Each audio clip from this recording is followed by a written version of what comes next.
This week we're going to be talking about labor demand. Okay. Now, when economists speak of demand, we typically mean something along the lines of someone's willingness to buy something at any given price, right? And essentially, what we're trying to figure out is a pure relationship between price and quantity, right? Because if you notice, all of our graphs and everything are always in terms of price and quantity. And so we want to find sort of a pure relationship between just these two variables.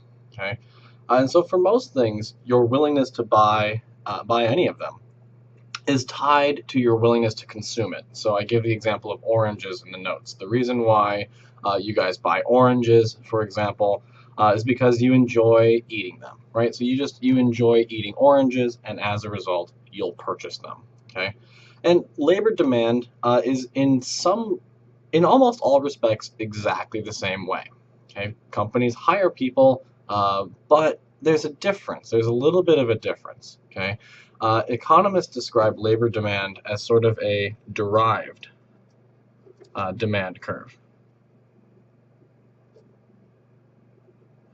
And what a derived demand curve is that it means is the idea of the demand curve is derived from something else. And in the context of the labor markets, the firm's demand to hire people is derived by consumers' demand to purchase things. Okay, so the reason why any business hires anyone is derived because they can sell the product of that labor and they need workers to produce the products. Okay, so let's think of some examples of this. So the reason why Ferris hired me is because you guys want to take economics classes and I can teach economics, right? And so Ferris's demand curve for economics professors is derived by your demand for economics courses. So I produce the economics courses, you guys demand them, right? Ferris hires me. In actuality, Ferris would love to hire zero faculty, right? They'd love to hire absolutely no faculty whatsoever, but the only reason they hire us is because you guys are willing to take classes from us. Or think about orange farms, for example. Right? Oranges are going to be a recurring theme this week and next week, by the way. So hopefully you enjoy oranges. The only reason why an orange farm would ever hire workers to pick oranges is because they can sell those oranges, right? If they couldn't sell the oranges, they wouldn't bother hiring any workers. Okay, but everything else about the labor demand curve remains true. Everything else is exactly the same. It still slopes, down and to the right.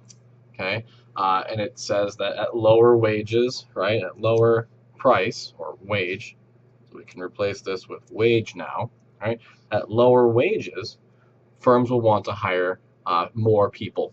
And at the same level or at the same token, at higher wages, firms want to hire fewer people.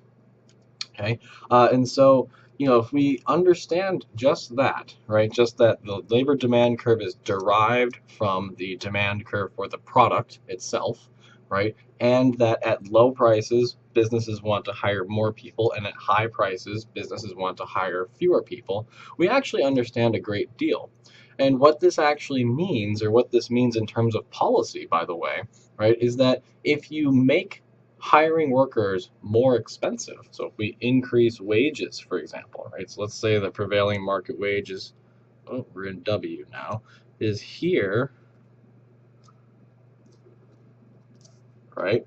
If the wage is there and we raise the wage to, let's say, here, well, the number of people that are hired, holding everything else constant, okay, and that's an important assumption. If everything else is held constant, the number of people hired is going to decrease, right?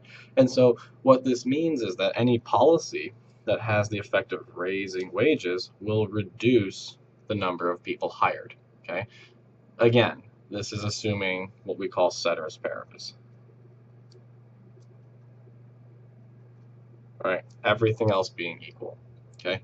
So again, demand curves, they slope down always and everywhere, right? The labor demand curve, however, is a derived demand curve, and it's derived from your demand or from consumers' demand for the product.